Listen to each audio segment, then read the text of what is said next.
H.P. Lovecraft is known for his Baroque horror fiction, but he spoke of the main types of philosophy as well. Politics has taken over in these days.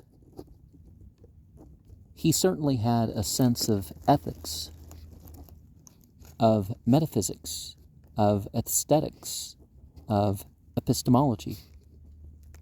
He spoke of such things as race, some things which I have had to censor to preserve the channel and sharing. And he talked about certain wars that involved the Western world. And he wasn't one of these people that exaggerated the status of the Founding Fathers, but he did look up to them.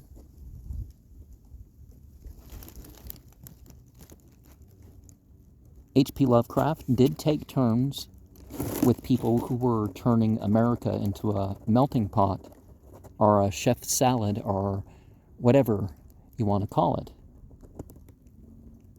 I also agree with this idea that, one's way needs to be beyond material culture and psychological culture, and perhaps be able to be adapted to whatever of the place that you're upon. And he sort of came up with sort of a metaphysics that could be applied to, his stories. He sided more with the English immigrants than the other immigrants, though. And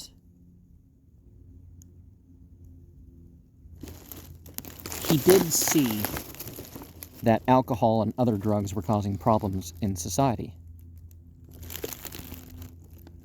But he wasn't quite sure that you could actually enlist a prohibition. Now, an absolute one, no. Like, even murder, you can ban murder, but somebody's going to do it, right? And then you deal with it, and, well, then there's going to be some people that get away with it. But H.P. Lovecraft did see alcohol as opening the way to a lot of problems of society. I don't believe that H.P. Lovecraft was an atheist, but people assert that about him. It's just he wasn't so much of the type of mythology that was commonly accepted. The insignificance of humanity definitely is true in a relative sense, according to pretty much every mythological system.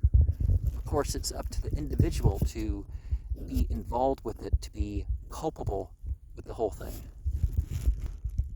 His defense of what is called paganism or heathenism, which I don't like the terms because they really refer to material culture things more than actual religious differeces, but he defended different cults from different parts of the world to a degree, of Dogon, of the Greeks, of the old Celtic way, as having strengths that,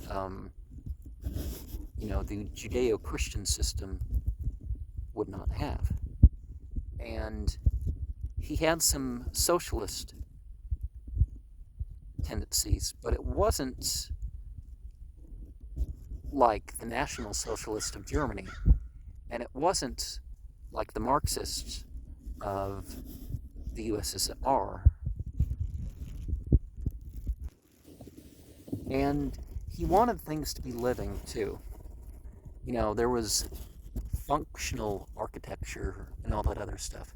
H.P. Lovecraft had a sense of art to him.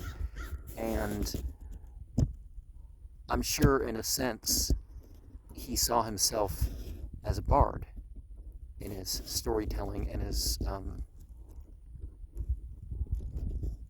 trying to work on his linguistic expression of art.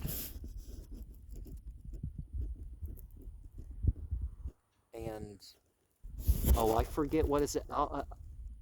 Alfred, or something. Some early Saxon king cut back a lot of the ability of poetry in the refining of the English language using Latin.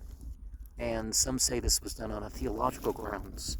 And H.P. Lovecraft did want to take poetry into something beyond rhyme, back to its sort of magical and classical roots. He honored his influences and his colleagues through his art, and, you know, his stories weren't that long compared to a lot of people's, even a lot of stuff today, and some of it is the sort of work that no movie really ever captures. But as I said before, H.P. Lovecraft had some interesting experiences, dreams and visions that did get woven into his material. I express my stuff like that directly. I tend not to come up with fables and stuff like that, but in journalism, investigative considerations and looking into things and relating that was definitely one of his things too. I don't know what term you want to look at that philosophically, but that is someone needs to come up with something, the school of Lovecraftian philosophy, because they've definitely done that with magic now, because you can say that the philosophy drives the magical form, doesn't it?